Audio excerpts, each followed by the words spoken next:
అందరికీ నమస్కారం. మనకి స్వాతంత్ర్యం వచ్చిన కొత్త రోజులవి. దేశమంతా ఒకవైపు సంబరాలు చేసుకుంటున్నా మరోవైపు అసలు భారత్ ఒక దేశంగా నిలబడుతుందా లేక ముక్కలైపోతుందా అన్న భయం కూడా ఉండేది. అప్పుడు దేశాన్ని ఒకటిగా ఉంచడంలో అతిపెద్ద సవాళ్లలో ఒకటి రాష్ట్రాల సరిహద్దులు ఎలా గీయాలి అనేది. ఈరోజు మనం భాషా ప్రయుక్త రాష్ట్రాల ఏర్పాటు మీద పెద్ద దుమారాన్నే రేపిన థార్ కమిషన్, దాని వివాదాస్పద నివేదిక గురించి లోతుగా చర్చిద్దాం. 1948 మార్చిలో విశాఖపట్నంలో సాక్షాత్తు ప్రధానమంత్రి జవహర్లాల్ నెహ్రూ చేసిన ఈ ఒక్క ప్రకటన చాలు దేశవ్యాప్తంగా ఒక కొత్త ఆశను, ఒక కొత్త ఉత్సాహాన్ని రగిలించింది. ముఖ్యంగా ఎన్నో దశాబ్దాలుగా తమకంటూ ఒక స్వంత రాష్ట్రం కావాలని కలలు కంటున్న తెలుగు ప్రజల్లో అయితే ఆ ఆనందానికి హద్దుల్లేవు. కాంగ్రెస్ పార్టీ మాకు అండగా ఉంది అనే ఒక నమ్మకం కలిగింది. దేశంలో ఇలా భాషా రాష్ట్రాల కోసం డిమాండ్లు రోజురోజుకి పెరిగిపోతుండటంతో ప్రభుత్వం ఈ సమస్యకు ఒక ఫుల్ స్టాప్ పెట్టాలి అనుకుంది.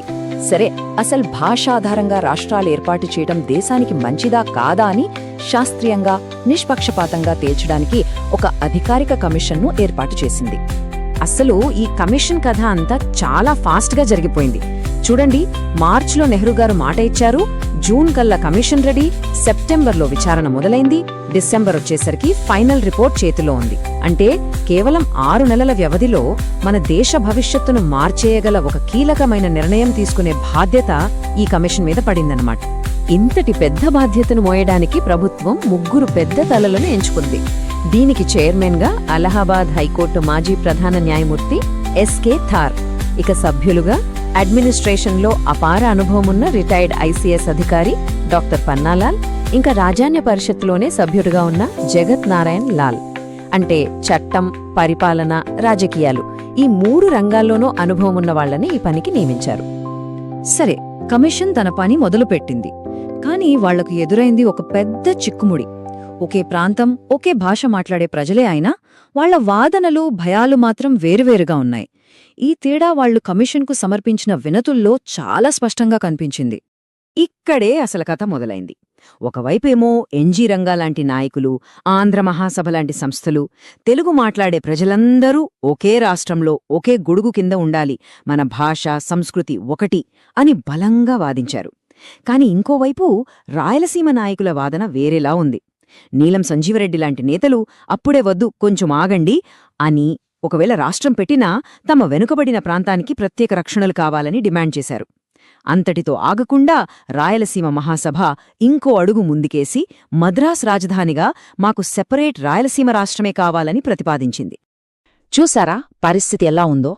ఒకే గొంతుతో మాట్లాడాల్సిన వాళ్లే రెండుగా విడిపోయి వాదిస్తుంటే మరి కమిషన్ ఏం చేసింది? ఎవరి మాట వింది?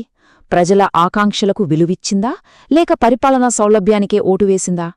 కమిషన్ తన ఫైనల్ రిపోర్ట్లో భాషా రాష్ట్రాల కోసం కళ్ళు కాయలు కాచేలా ఎదురుచూస్తున్న వాళ్లందరి ఆశల మీద నీళ్లు చల్లింది.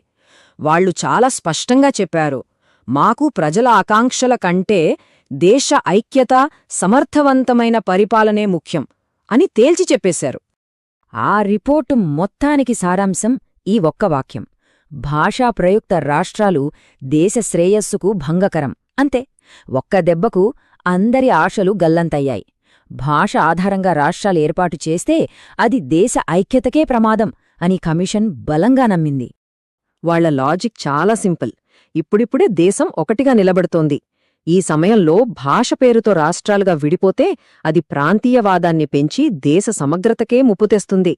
అందుకే భాష కాదు, అడ్మినిస్ట్రేటివ్ కన్వీనియన్స్ అంటే పరిపాలనా సౌలభ్యమే మనకు ముఖ్యమని వాళ్లు గట్టిగా చెప్పారు. మరి భాష కాకపోతే దేని ఆధారంగా రాష్ట్రాలు ఏర్పాటు చేయాలి? దీనికి కమిషన్ ఒక కొత్త ఫార్ములా ఇచ్చింది. 3 కండిషన్లు పెట్టింది. 1. ఆ ప్రాంతాలన్నీ భౌగోళికంగా కలిసి ఉండాలి. 2. ఆర్థికంగా స్వంత కాళ్లమీద నిలబడగలగాలి. 3. భవిష్యత్తులో అభివృద్ధి చెందడానికి స్కోప్ ఉండాలి.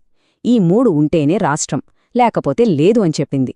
రిపోర్ట్ వచ్చేసింది కదా, ఇకంతా సైలెంట్ అయిపోతుంది అనుకుంటే పొరపాటే. నిజానికి అప్పుడే అసలు కథ మొదలైంది.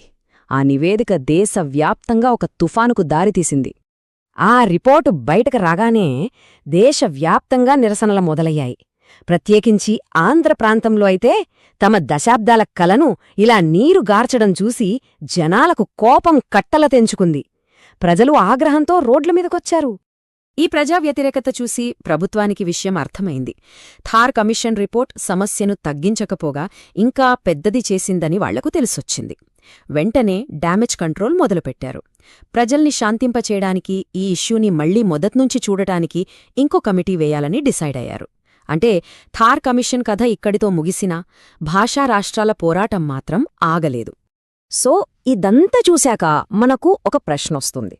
దేశ ఐక్యతా పేరుతో ప్రజల ఆకాంక్షలను, వాళ్ల కోరికలను పక్కన పెట్టడం సరైనదేనా? ఆ థార్ కమిషన్ నివేదిక అప్పటి సమస్యను పరిష్కరించిందా, లేకపోతే దశాబ్దాల పాటు సాగిన మరో పెద్ద, మరెంతో సంక్లిష్టమైన పోరాటానికి నాంది పలికిందా?